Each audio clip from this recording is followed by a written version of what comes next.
selamat pagi semuanya. Apa kabarnya kalian? Nah, harus semangat dong karena hari ini kita akan kembali melanjutkan pembelajaran fisika. Sebelum kita melanjutkan materi kita, saya akan menjelaskan tentang materi minggu lalu atau latihan soal minggu lalu. Sekarang kita akan sama-sama belajar dan memahami bagaimana penyelesaian latihan soal yang minggu lalu. Walaupun beberapa dari kalian ada yang sudah sempurna banget nilainya, tapi ada baiknya kalau kita membahas bersama-sama sehingga kita sama-sama mengerti. Oke, sekarang siapkan buku catatan kalian, alat tulis kalian, kita siap untuk belajar. Kita membahas soal yang pertama. Nah, soal yang pertama seperti ini, coba kalian bisa lihat lengkapnya ada di buku catatan kalian. Nah, yang pertama A, poros putar di titik A. Jadi kalian hanya fokus di titik A. Ini, hanya fokus di titik A. Jadi sehingga torsi A sama dengan torsi C plus torsi D plus torsi E. Nah, kenapa ini bernilai positif dan positif? Coba kalian perhatikan, anggap ini utamanya. Terus C ditekan ke bawah gayanya. Ditekan maka dia akan mengikuti arah jarum jam. Jadi nilainya bernilai positif. Yang D juga sama, yang E juga sama. Nah, kesepakatan kita bersama kalau dia searah jarum jam maka nilainya positif. Dan kalau dia berlawanan arah jarum jam maka nilainya negatif. Karena pada kasus ini semua searah jarum jam maka nilainya positif. Sekarang kita jabarkan, berarti torsi A sama dengan FC per RAC. Kenapa RAC? Karena porosnya A, jadi jaraknya dari A ke C.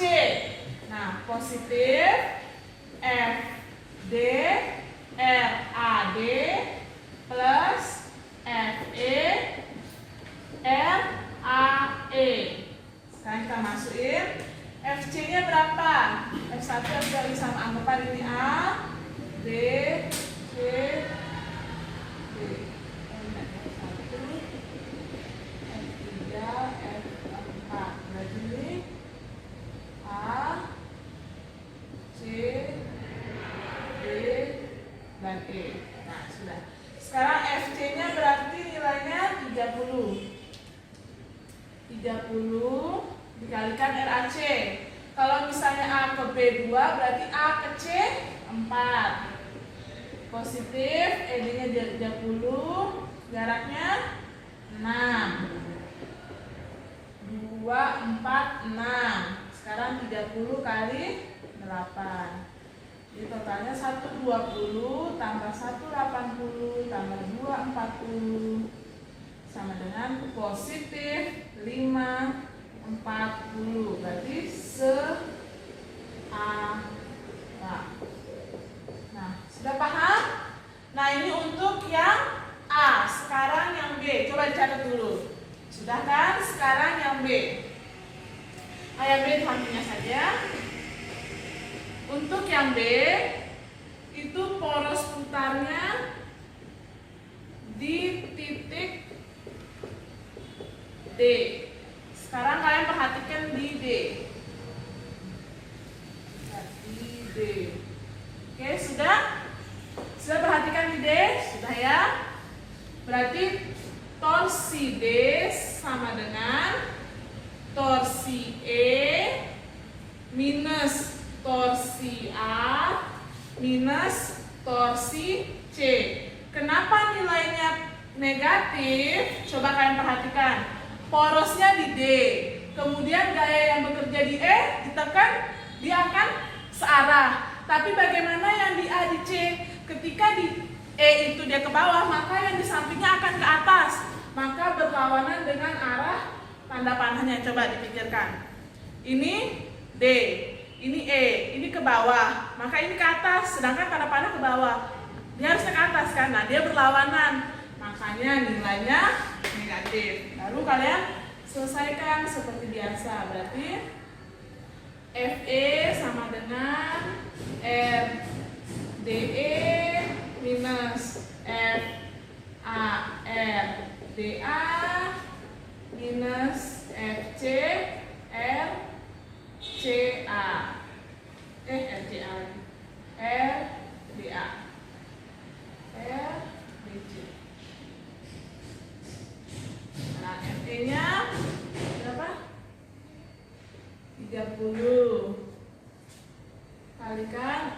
DE, ini berarti 2. Minus FA-nya 30.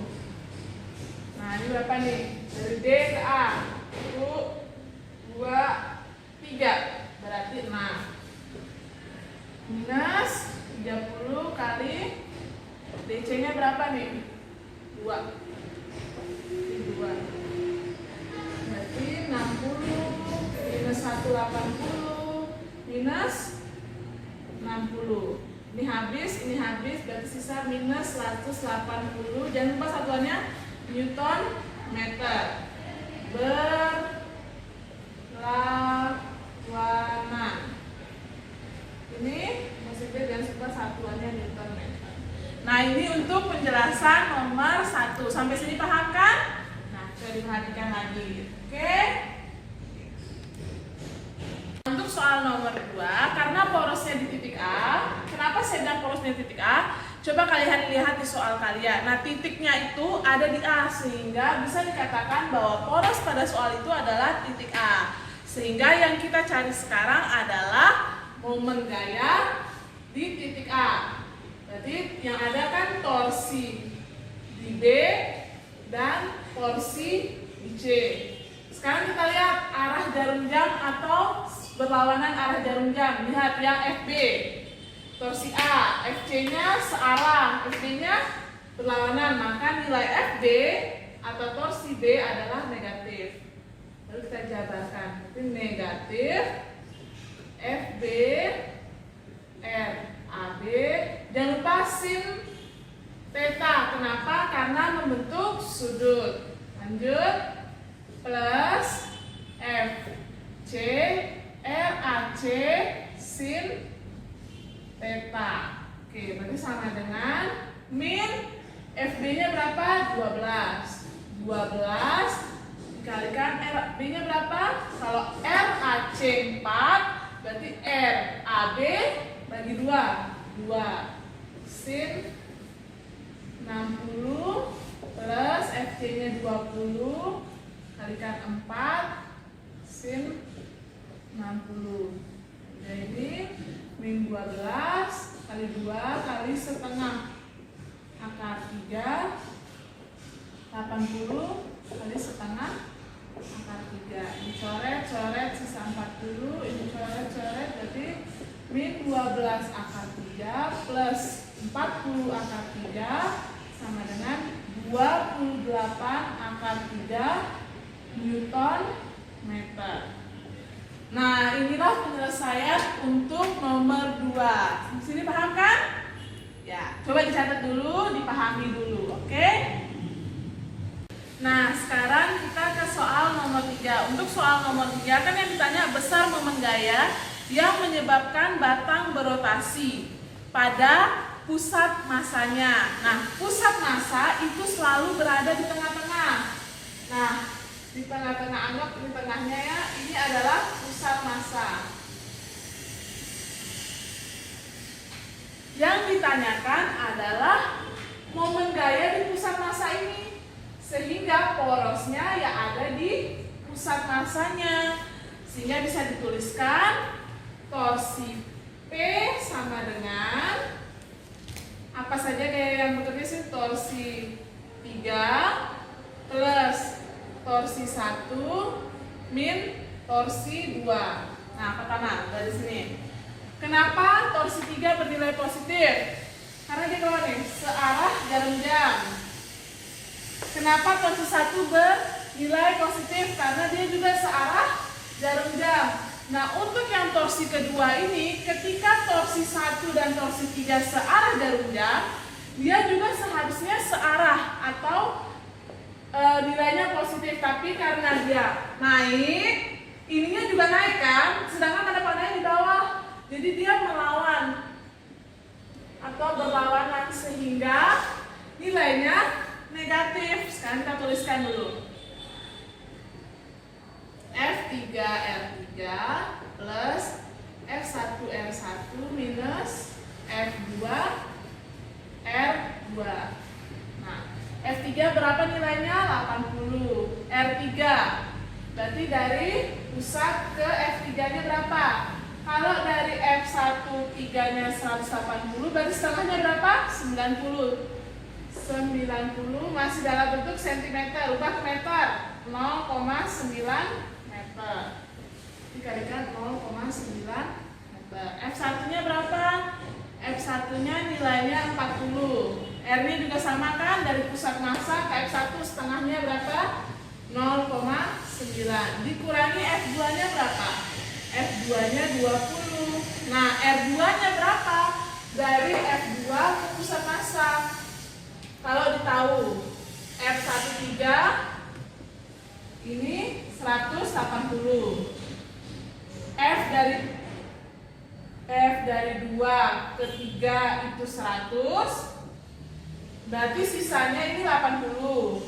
Nah, sekarang kalau misalnya 80 sampai di sini, sedangkan dari sini ke sini 90, sedangkan F2 pusat massa yang ini nih. Nah, berapa? Berarti 90 kurang 80 berapa?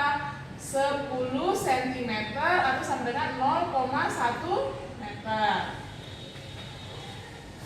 0,1. Berarti ini berapa? 72 kurangi 36, terus kurangi 2. Jadi hasilnya ini positif ya.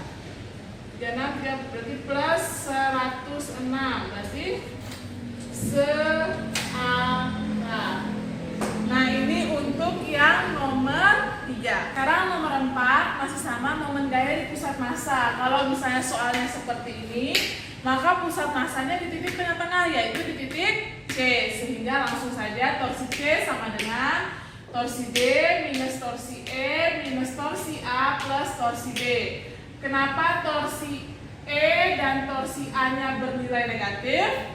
Karena berlawanan dengan arah jarum jam. Kalau misalnya ada yang belum mengerti, coba kalian mengerti sendiri dan pahami sendiri. Bagaimana cara penyelesaian ini, kenapa dia negatif, kenapa negatif. Karena di 3 soal yang sebelumnya sudah dijelaskan.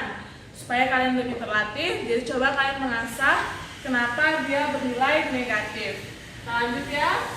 Torsi C sama dengan FD FCD minus FE R CE minus FA R CA plus FB R CB. Nah, FD nya berapa? 10 kalikan C ke D berarti 1. Kemudian minus F kan A ke B, D ke C. Kenapa 1? Karena lihat nih, A ke B 100 kan berarti 1 meter. B ke C 1 meter. Ini 1 meter, ini 1 meter. Berarti C ke D 1 meter. FE lanjut. FE nya berapa? 50 kali 2. Jangan lupa ini membentuk sudut, berarti sin 53 derajat. Min FA nya berapa? 50 kali jaraknya juga sama 2. Benar kan? Jaraknya 2. Kemudian positif FB nya berapa? 30 kalikan 1. Kita baru dihitung 10 min 100 kali 0,8 80 min 100 plus 30. Berarti gimana nih? Min 180 plus 40 berarti min 140 Newton meter. Berwarna. Nah, ini untuk nomor 4. Paham ya sampai di sini? Sekarang kita ke soal yang nomor 5. Untuk soal yang nomor 5 sama penyelesaiannya, cuma bedanya ditanya sekarang momen gaya di titik A, sehingga porosnya di titik A. Jadi yang kita cari langsung saja torsi A sama dengan torsi B plus torsi C. Nah, bagaimana torsi B-nya bernilai negatif atau positif? Ayo, positif atau negatif? nilai negatif. Coba cari tahu kenapa negatif. Nah, selanjutnya langsung berarti torsi B min FD RAB plus FC RAC. Min FD-nya berapa? Lihat di sini. Banyak yang kalian masih menggunakan kilogram. Sedangkan yang diketahui kan F. Berarti F sama dengan M kali G. Berarti 4 kali 10. 40 ton. Dan F sama M kali G. 5 kali 10 ya sama 50 Newton. Di FB berapa? 50 Newton kali RAB nya 1 plus FC-nya berapa?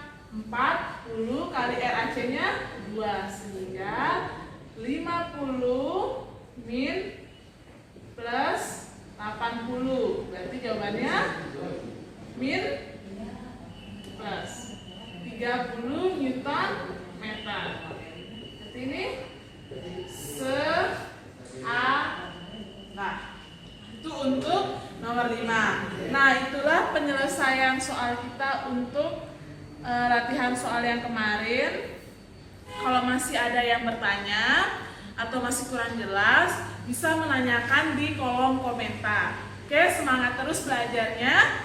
Kita lanjut ke materi kita yang selanjutnya.